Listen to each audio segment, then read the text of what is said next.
Runescape. Just saying the name evokes memories of someone's 5th grade experience. Except we're not talking about the Runescape you're probably familiar with. The one that's really popular online. That's old school Runescape. It's the one most people like and have nostalgia for.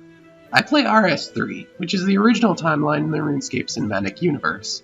That we have the cinematic universe at all is a bit of a funky discussion, but that's not the point of today's video.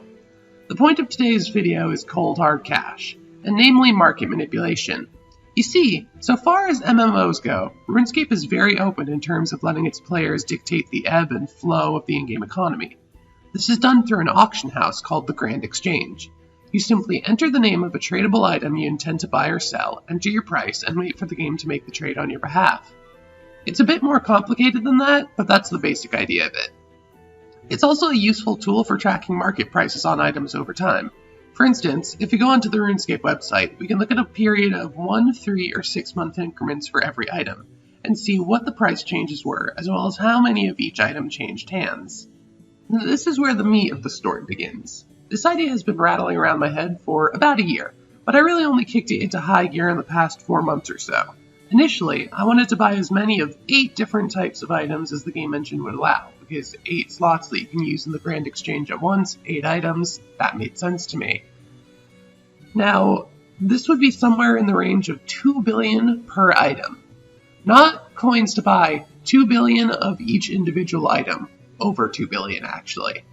Why did I scrap the idea? Because realistically, the amount of wealth and items I'd have to accumulate would take years, if not decades. And I don't know if you've noticed my upload schedule, but promising myself to make this my next video has already killed off any upload momentum I may have had. Now with that said, why did I opt to stop today of all days?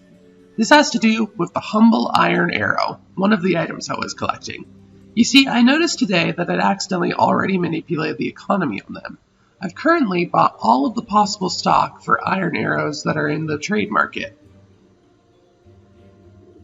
If I try to buy one and pay an exorbitant amount, let's say 2 million gold, if I can find it.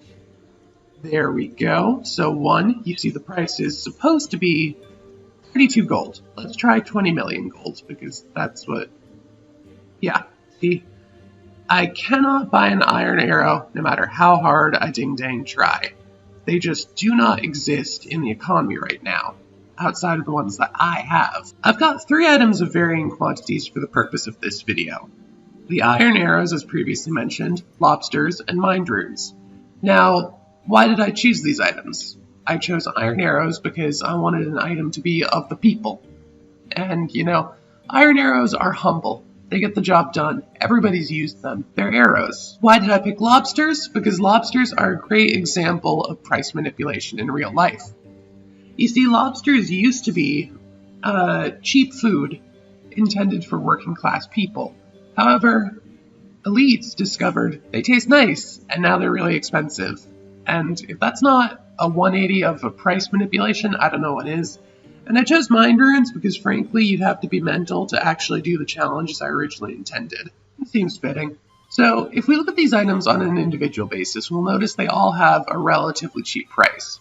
You know, 32 gold for an iron arrow, 11 for a mind rune, and 136 for a lobster. So let's go ahead and withdraw them all right now, just to show off what we have.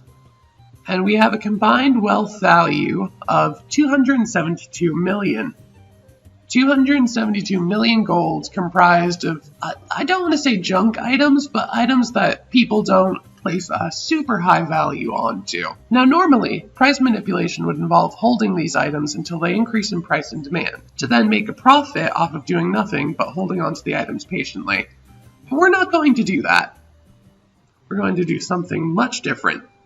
We're going to drop them outside of the Well of Goodwill in a show of protest. Now, for those of you who don't know the history of the game, the Well of Goodwill used to let you donate your in-game wealth to be matched by the developers of the game Jagex, who would then donate a real-world money equivalent, not on a one-to-one basis of course, but an equivalent to what players had donated.